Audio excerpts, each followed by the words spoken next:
Well, if you'd offered me 2-0 at the start, I did say 2-0 at the start, I would have ripped your hands off. But this fan's coming out there today, a bit disappointed because we didn't win by more goals. I mean, look, at the end of the day, it was as comfortable a win as you're going to get at this stage of the season. I said squeaky bum time, games are coming thick and fast, you take what wins you can, you graft it out, performance goes out the window, get 3 points on the board.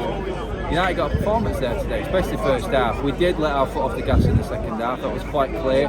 But in that first half, I don't think any United fan could argue with the fact we could have been going in at 6 or 7-0 at half time, easy. I think we were disappointed we didn't at least have 5 at first half. The clear-cut chances that we created, we had 29 shots on goal, only 11 of them on target. They weren't really difficult saves for Pickford to make, but I think the first half performance, if we went in 0-0, then you would have been sweating a little bit in that second half there. I mean, United were wasteful. It was very, very wasteful in that first half, and annoyingly wasteful, because in that one game we could have just put all that goal difference to bed.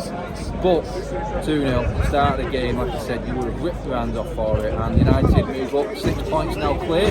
Like I said at the start in the road trip video, it's important that we just got the points on the board. 3 points now well clear ahead of Newcastle, and both Tottenham, Newcastle and Brighton below us have all got tough games now. Then Tottenham are playing Brighton, and Newcastle away at Brentford, no easy game as we know too well. So yeah, interesting now, and good to get that win done and dusted. Feet up for Easter weekend for the players now. Look forward to the Europa League on Thursday night, and United comfortably in the top 4 again. I'll put to bed. Bad start to the week, yes, against Newcastle, but that's all done and dusted now. 2 wins here at the Fortress Old Trafford.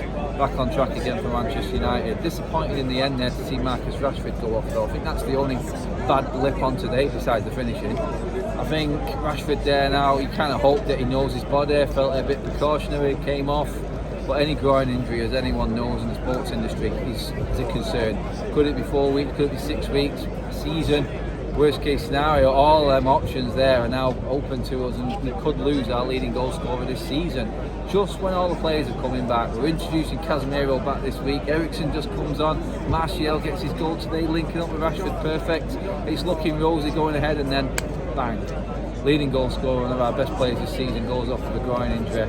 Just what we've had to deal with all season. It's not been difficult, and Ten Hag, like I said, he's never had a full squad to pick from, and I don't think he's ever going to get it. He really isn't.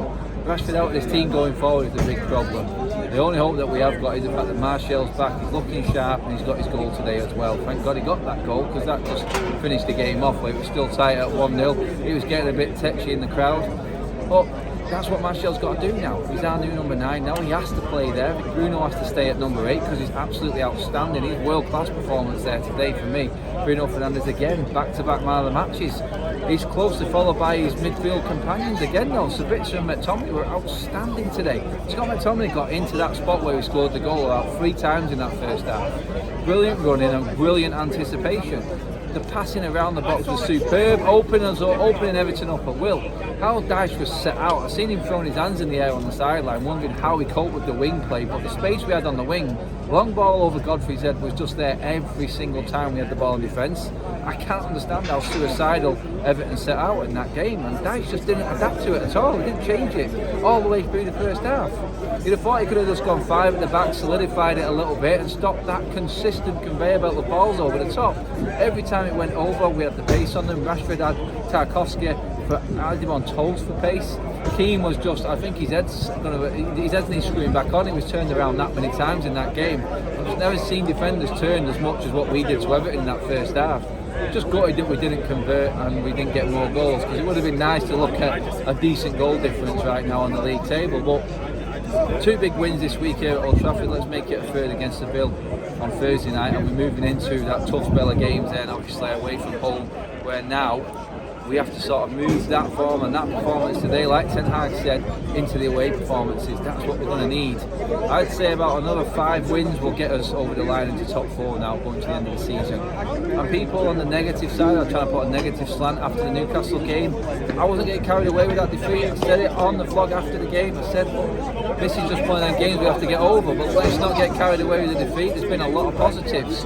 People saying it's very similar points to what we've had all season. Well, we've got a quarter of the season to go, and we're already 2 points away from last year's full total. We've already won more games in the league than we have last season.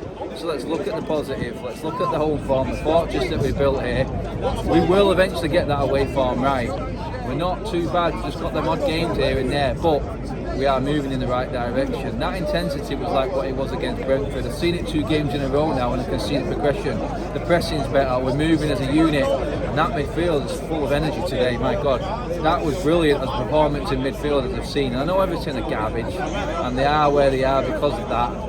But today, we didn't even give him a sniff. We didn't even give him any encouragement in that midfield. We snapped into every tackle. Like I said, McTominay and SABITZER super. SABITZER, oh my God. I mean, I don't know which one of the 3 drop. I mean, Bruno stays in 8 for me.